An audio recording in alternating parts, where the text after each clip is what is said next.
In addition to mail merging letters, you can also mail merge labels.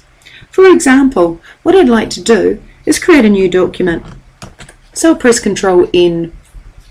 From the Mailings tab in the ribbon, I'll choose the option Start Mail Merge and Step by Step Mail Merge Wizard.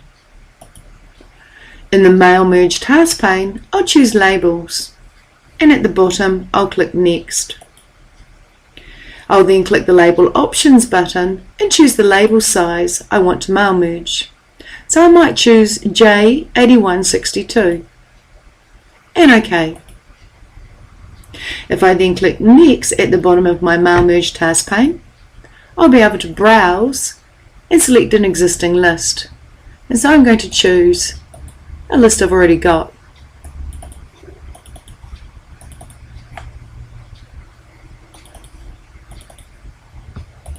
Called Company, and Open. It brings through all the people in the file, so I'll click OK. If I wanted to filter, I could, but I won't. I'll click OK. When I click Next at the bottom of my Mail Merge task pane, I'll be able to insert a certain field, like address block. And I'll click OK. The trap for young players is you must then click the Update All Labels button for the mail merge to effectively work. So I'll click this button. And then I'll click Next to preview my labels.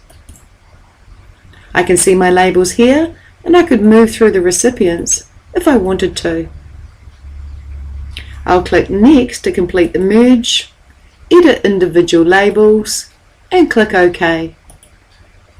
And there are my pages of labels, a total of 6 pages with 90 labels.